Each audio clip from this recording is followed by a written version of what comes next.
Hello and welcome to a special episode of Something Rhymes with Purple, because this is our Christmas and New Year episode, and you might hear a little crackle in the background. A fire is lit and opposite is Gyles, Brandreth.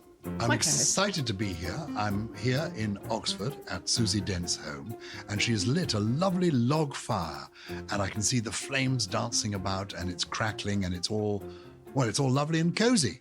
And one thinks of Christmas being a cozy time. I really like Christmas as a working time. I often work at Christmas. Years ago, I remember almost my happiest Christmas, my wife and I, it was at the beginning of a radio station called LBC. So, gosh, it's nearly, I think, 50 years ago. And they couldn't get anybody else to do Christmas Day. So we went in on Christmas Day and we loved it. I don't think there are many working on Christmas Day. It is quite exciting. I've done a couple of radio things on Christmas Day, and it's good.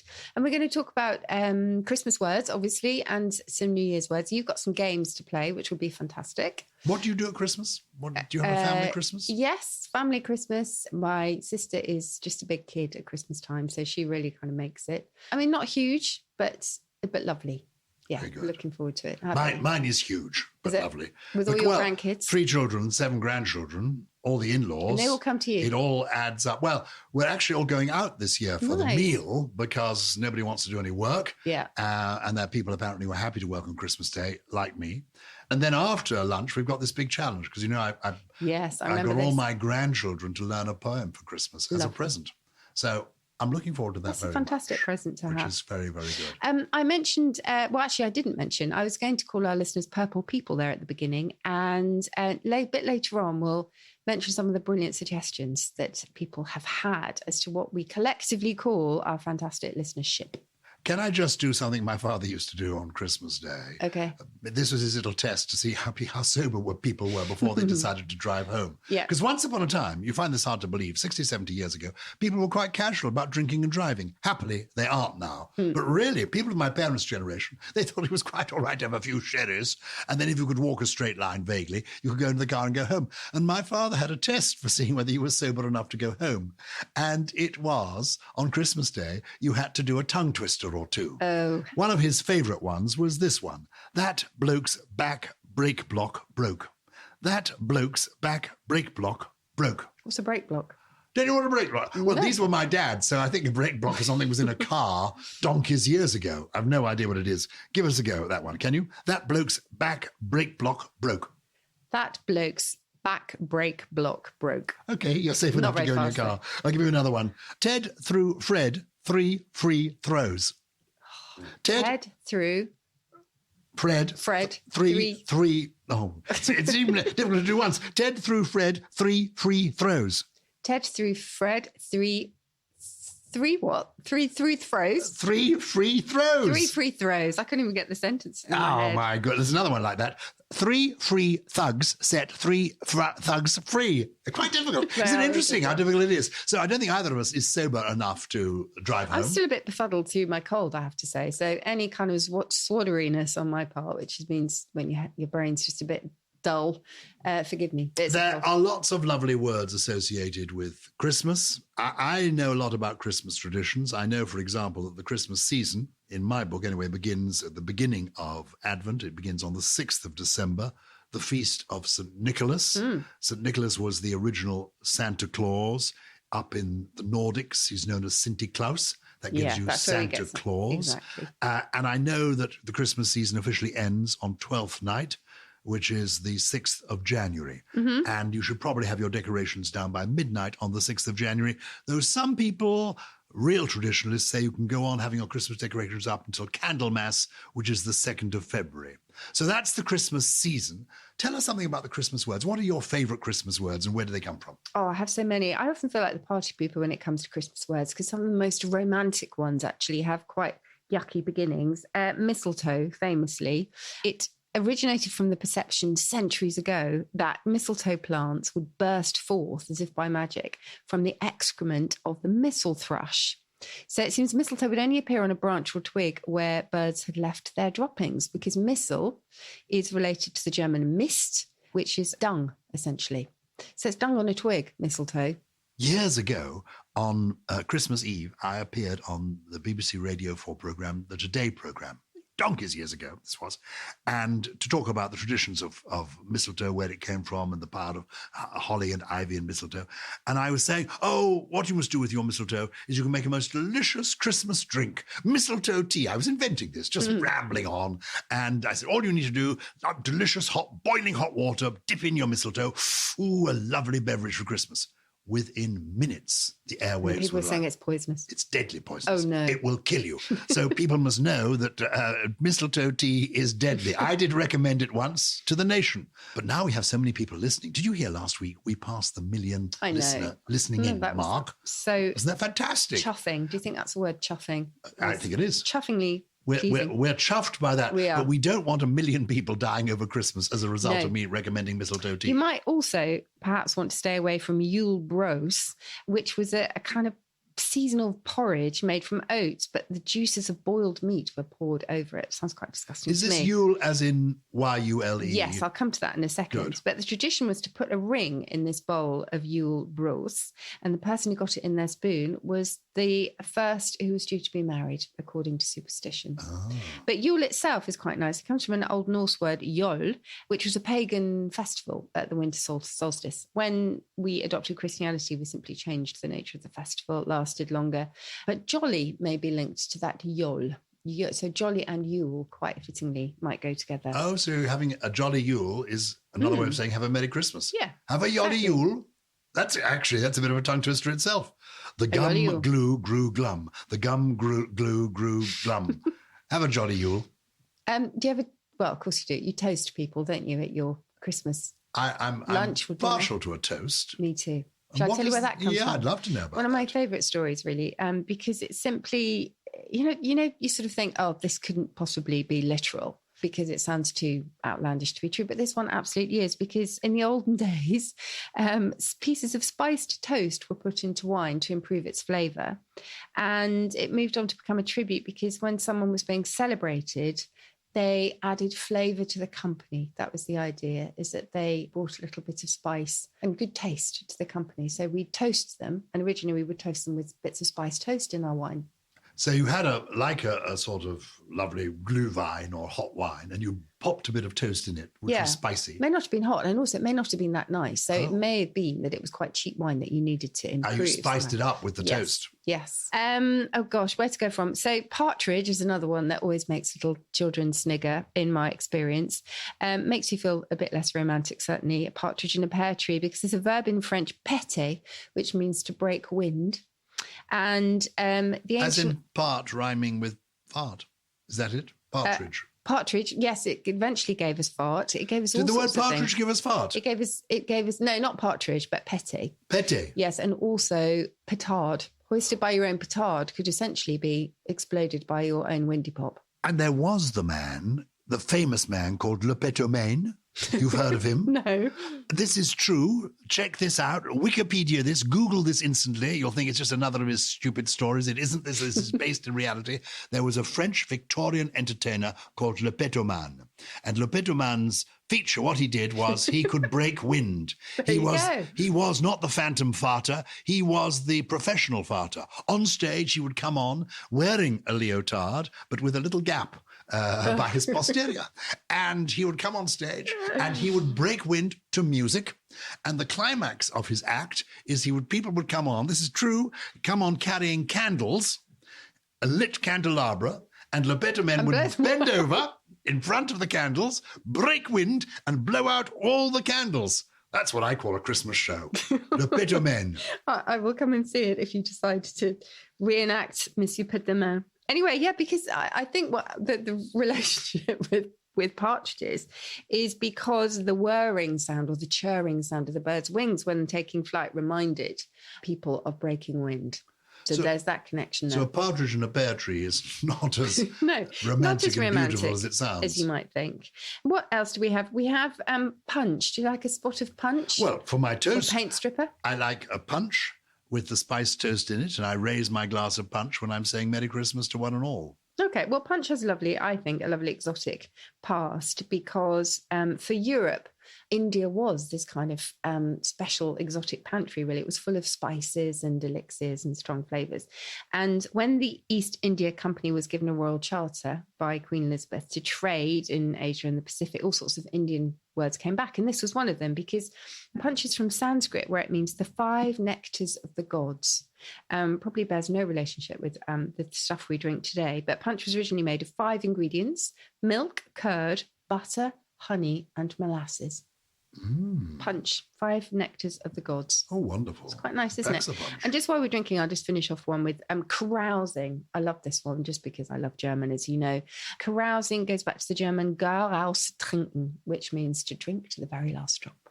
Excellent. Well, I'm drinking to Christmas cheer. We know the origin of Christmas. The word is the Mass of Christ, of course, celebrating the birth of Christ.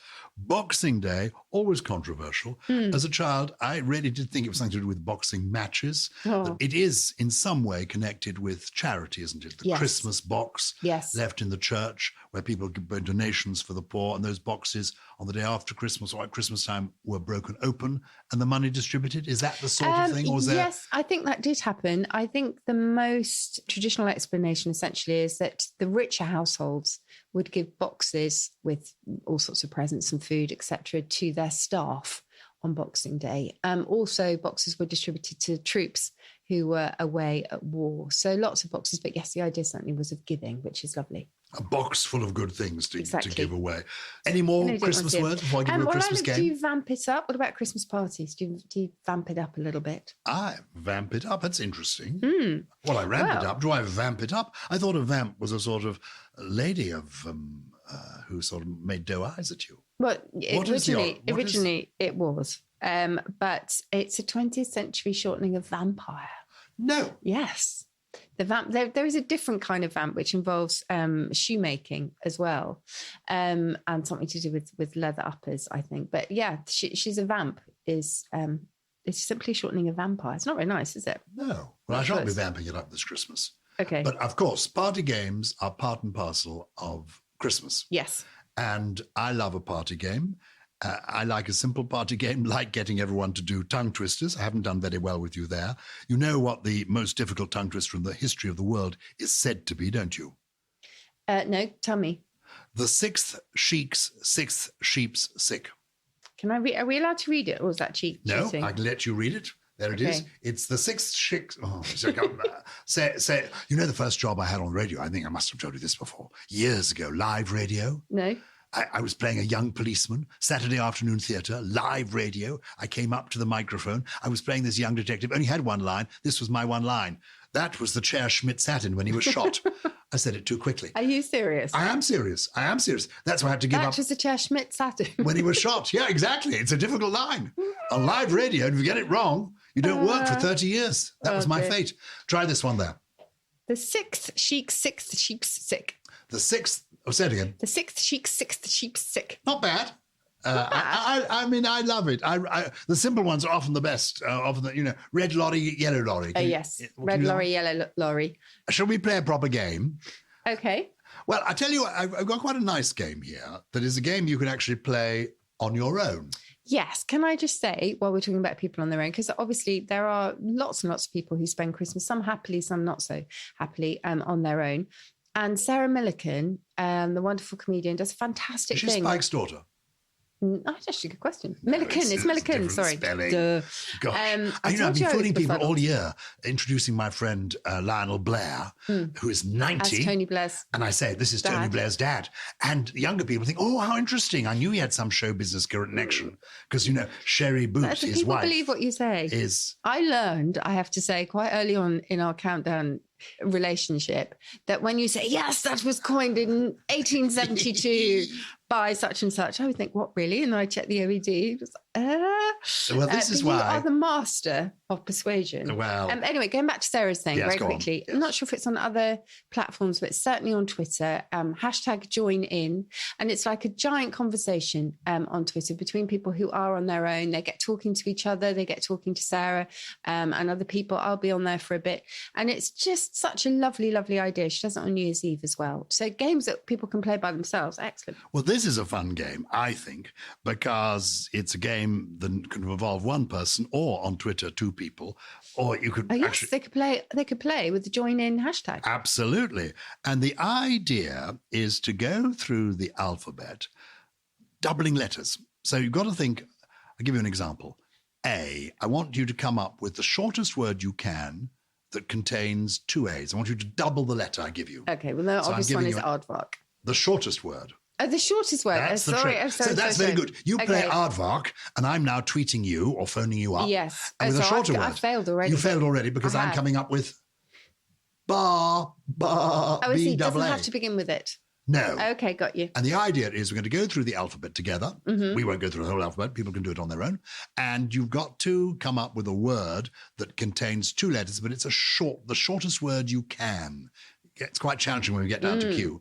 We've done A. Aardvark is very good. Is that a South African word? Aardvark means earth pig, and it is, yes. Yeah. Ba is the noise a sheep makes. Okay. Ab is that same sheep walking backwards. Oh, I had... Hey, go. It's Christmas cracker So now time. we do BB, do we? And now do B. BB, as in hubbub. Hubbub. Not bad, a double B, but I can do better than that. She loses again. Gyles triumphs once more with the word You've ebb. got a list in front of you. Of course, because I've been playing this game since I was a boy. I'm likely to win. I've been playing this game for many, many years. Okay. Ebb, E-double-B. Okay. C is quite challenging. Recce. Oh, I like you're quick. You're quick. It's a five-letter word. Quick, but too long. Hold on. Recce? No, that's okay. Five-letter word. What does it mean? Reconnoiter. Let's have a recce. Yes, reconnoiter. It's an abbreviated version of French, reconnoiter. And I've got something good. It's course. Christmas. I'm talking a load of old. Two C's in it. Doesn't have to be double C. Two C's in the word. Oh, it doesn't have to be two C's together. I should have said that at the beginning. Oh, no. This is the joy of Christmas. We've had our rum punch. It's better if they're two letters together. Well, you can do it that way. I'm just getting you to get to the two letters, the shortest word with two letters that are the same. What's the shortest? So you're talking a load of what we do on D. Cock. Okay, maybe not shout that quite so loudly, so my postman's due to arrive in a minute. Your postman's due to arrive. Well, as in he might deliver the letters and hear you shouting cock at the top of your voice. That's all right. It's perfectly acceptable. Okay, two Ds. A word with two Ds. Okay, Eddie. Add a double D. It's shorter, isn't it? How did I miss that? But there are lots. Did, Yeah. dad, dud, etc. Okay. E. What are we? E. I've done E. What Oh, was no, we it? haven't done E. Wee. That's good. There are lots of F. Faff. Not bad. A four-letter word. I'd have come up with off. G. Egg. Very good. Egg, gag, lots of them. H. More challenging. Ha. Oh, with two H's. Ha. I thought ha is H-A. There's H-U-H. There's H-A-H. Oh, There's okay. all sorts. Okay.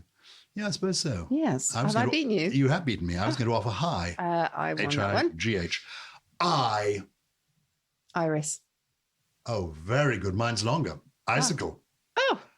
Oh dear. I should have stopped when I was ahead, shouldn't Right, I? last one. Okay. J is for. Jejeune. Oh, well done. What And do you what got? does it mean? Jejeune means slightly naive, I think. You've got me questioning myself. Jejeune. I think it It's does jejeune, mean. isn't I it? think it does. And people often think it's jejeune because it does mean naive, and they think it means as in being young. Yes. But I think the word is jejeune. Jejeune, yes. Jejeune. It says jejeune in the dictionary as a possible Alternative. Yeah. Naive, simplistic, and superficial. There you go. Okay. The OED. I will just ask you for the Q one, and then I'll explain the I'm rules. not sure I can do cute. Yes, you can. It's a word you know. It's a period of 5 years. Quinquennium.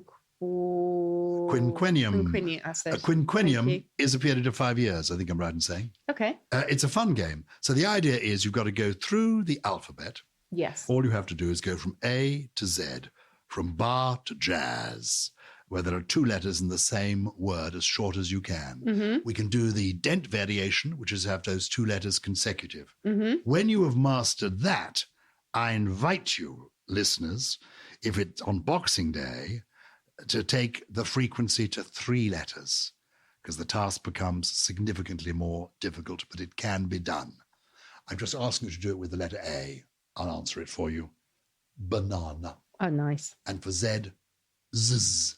We have a fire lit behind us if you hear a bit of a crackle, much to the consternation of Lawrence, our producer. But we like it, don't we, Gyles? We love a crackling fire. Yeah, it's a bit windy today as well. So I'm sorry, we're thinking about Petomane. People have now looked him up and have been amazed to find that he's a real person. Yeah. Extraordinary, isn't it? That will stay with me for a long time. Should we just I'm so sorry. Actually, if there is an unpleasant smell in the room, lighting a match, does take the worst of it away. I know that people on board aircraft have got into trouble for doing just that. There was a lady was kicked off a plane because in order to hide the results of an upset stomach, she lit a match and it all went badly wrong. Oh, I can imagine. Do not light a match on an aeroplane. No. Should we talk about Christmas food, though? Oh, yes, please. Because you and I are vegetarian. We are. Are you going to be serving meat at all? No. Are you not at all? Not to your family? Well, because we're eating out, they can order what they want. Oh, of course. But my wife and I and one of our daughters are complete vegetarians, so we will be having delicious nut roast or, mushroom Wellington, whatever they're offering you. Just a little bit of a plea, because we've talked in the past about trying to go vegan. It's Veganuary coming up. If any of our listeners have any suggestions for a genuinely lovely vegan cheese, please could they let me know, because I have yet to discover one. I know in Germany they have wonderful cashew cheeses, all sorts of nut cheeses. Right, well, turkey. I too will not be eating meat this Christmas, but I will be serving turkey nonetheless because it's expected by my family, which is fair enough. And turkeys, as most people know, I think now, have nothing to do whatsoever with turkey. Which is all a bit strange. And in fact, throughout the world, you will find the bird in the sort of native language called different things according to the country that they supposedly came from. And it's very unlikely they actually came from that country. Turkeys called turkeys because their name was originally just a generic term for any large edible bird that was imported into Europe via trade ports in Turkey. So because their sort of stopover included turkey, they became known as the birds from that place, which of course is a bit of a misnomer. So it could be anything from a peacock to an African guinea fowl. So turkey was applied to so many different things. So legitimately you could be serving guinea fowl and say this is your Christmas turkey, and it would be so. Yes. And of course in Elizabethan days they did eat, didn't they, peacock? Oh, they ate all sorts of songbirds. It was all a bit grim, I think, anyway. I think I've mentioned before that pudding, as we had a lovely listener's question about this, that pudding goes back to the French boudin, a savoury black pudding, which gave us botulism as well. Moving swiftly on, chipolata probably comes from the Italian... I do. I mean, some of these things I do remember fondly. Chipolata's great. A chipolata sausage, yes. A little chipolata. Yes, I don't generally miss meat, but actually just the sound of chipolata sounds quite nice. Italian chipolata means made with onions, because chipolata was originally an onion stew, we think, with sausages thrown in. So it was all about the onions. And in fact, there's a brilliant story written by Thomas Mann, and it's a short story called Mario and the Magician. And the main protagonist is called Cipolla. And he is essentially an allegory of Hitler. It shows how he hypnotizes the audience. It's fantastic story. And the idea is that there were sort of so many layers to him, and he was all about deception. Anyway, that's just complete diversion, but it's a wonderful story. You were about to tell me something about chipolata. Well, only to tell you a story about the euphemism that chipolata is, as we all know. A story of the great Sir Noel Coward. I always think about him at Christmas time because he was born a little bit before Christmas, hence his name, Noel. Oh, okay. Noel Coward goes to see the play by David Storey called The Changing Room. This is a play, a drama set in a rugby football club in the changing room. And so the scene, it was in the changing room and all these guys playing rugby took all their kit off. So we saw all these men naked. And at the dress rehearsal, there was a lot of concern. They were anxious about it, but the first performance was a great deal of concern because there seemed to be the noise of the clicking of guns. Yeah, like click, click, click, when the men took off their clothes. So they were going to take pot shots of the unfortunate actors who were being so bold. Anyway, this continued at every performance, this terrible clicking sound. And the actors were becoming quite nervous. They sent the stage manager around to see what was going on. And what it was, in fact, was as the people stripped off on stage, the clicking was the noise of opera glasses hitting spectacles as people put their opera glasses up to get a binoculars to get a better view of what was happening on stage. So Noel Coward went to the opening night and came out professing himself to be disappointed, saying, I didn't expect to pay £7.50 to see 16 acorns and a couple of chipolatas. I love that. From acorns to nuts.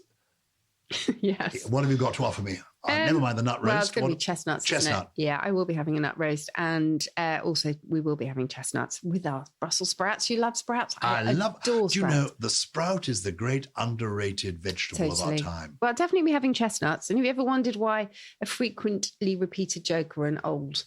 Oh, it's called an old chestnut. It's an old chestnut. Everything I say is referred to as an old chestnut. Yes, it's a bit of a sort of damp squib, this one, I think. It comes from a play called The Broken Sword, which was written and performed in 1816. And in one scene, a character is in the throes of telling a story.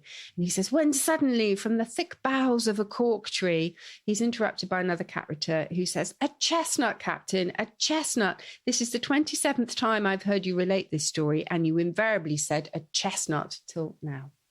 Oh. So that's where that one comes from. How interesting. I love that. I kind of find it a damp squib because I want to know more. No, but I think it's rather good. It's like good. the shaggy dog story. Everyone knows there was a story involving a shaggy dog, but no one knows what it was, which is annoying. One of the things I love about Christmas are Christmas trees, Christmas decorations, and the more natural they are, the more I like them. Mm. So we have a wreath on our front door that is a real wreath, and we fill the house with poinsettias. What is the origin of poinsettia? Well, it's an eponym named after a man called Poinsett. I'll come to him in a minute, but it's got a really ancient history, the poinsettia, because we have to go all the way back to the Aztecs, who used it to reduce fever. So it was quite it can give off a sort of milky sap from its leaves. And it was used medicinally. It was also used to create red and purple dyes, because, of course, it's that brilliant red.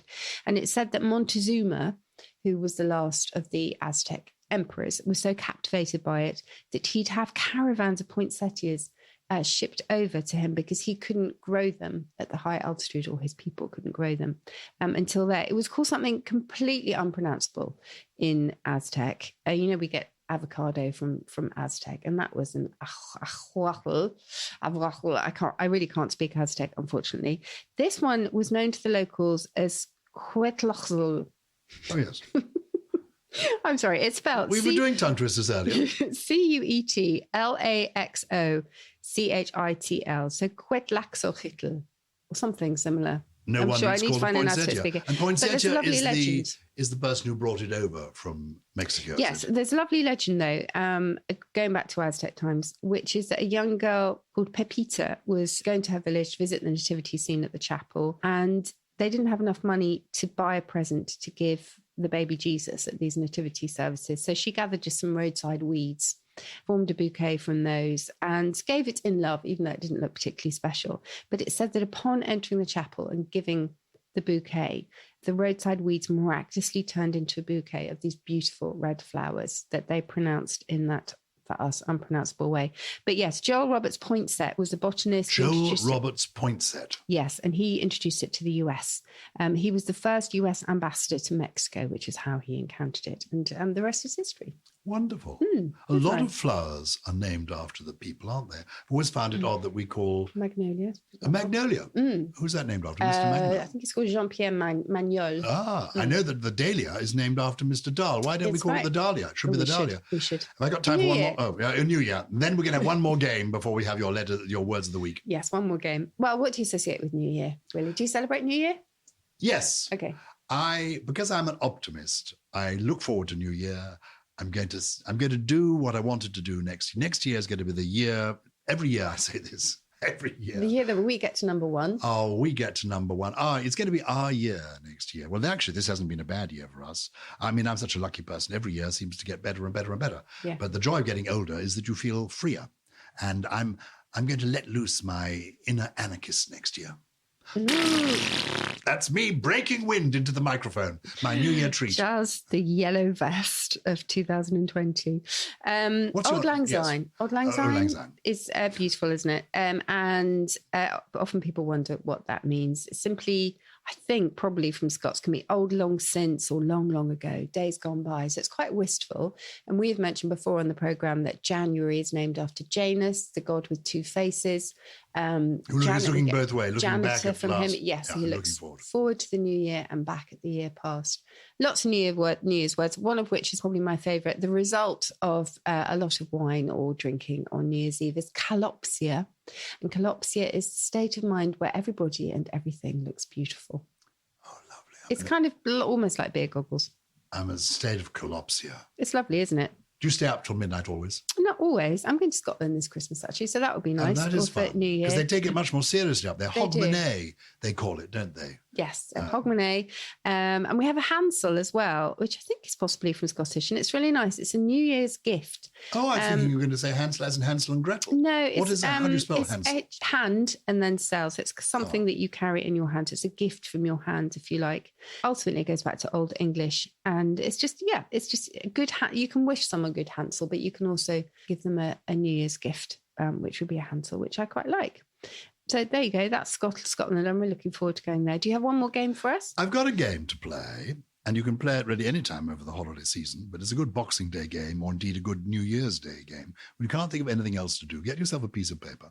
You know what a palindrome is, don't you? Yes. A palindrome is... something that is the same spelled backwards. Yeah, like the name Hannah is a good palindrome. The game I want us to play is called pseudodromes. Now, whereas in a palindrome, it's the individual letters that read the same forwards and as backwards. Yeah.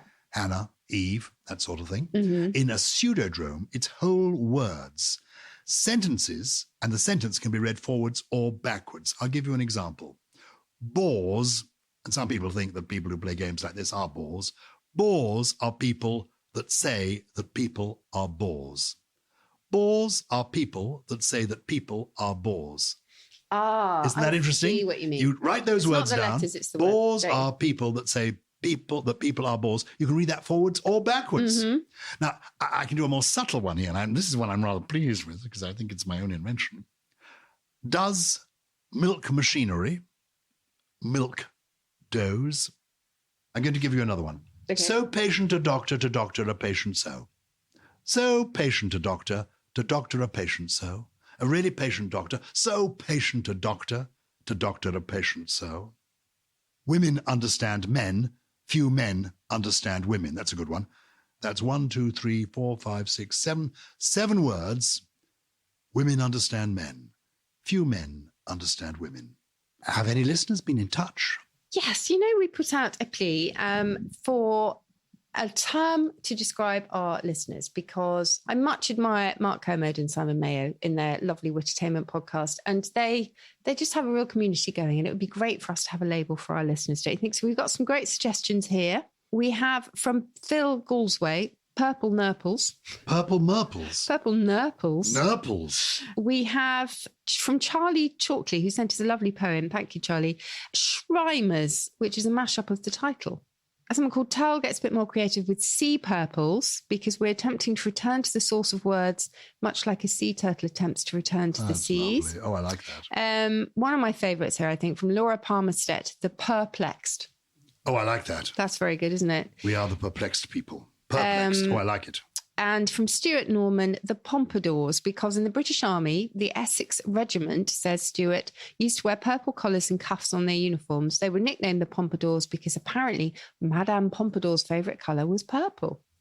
Well, I like great that suggestions too. There. I think Perplexed is probably my favourite of those. I quite like the Pompadours. Yeah? Yeah, they're all good. Brilliant. Well, Thank you very much. If anyone else wants to send in a suggestion for the collective term for purple fans, it's purple@somethingelse.com. Do you have your trio of words to take us into the new year? I certainly do. We talked about nudity on stage a little bit earlier. So here you have got a fairly obscure term, might come in useful over Christmas because it's the time of arguments, let's face it, as well as love and confelicity, which, as you know, means happiness and someone else's pleasure. To gymnologize is to have an argument in the nude. Oh, I like that. Gymnologize. Oh, excellent. Now that, of course, is related to gymnasium, which is Greek for exercising naked. So gymnologize is to have an argument in the nude. The second one is an eye servant. An eye servant is somebody who only works when the boss is looking. Oh, That's really good. These are really good words you've come up with this week. And the third one is somewhere you might want to go to if it all gets a bit much and you just want to escape for a little bit of silence and pondering. And it's the frontistery, which is PHRONTISTERY. PHRONTISTERY.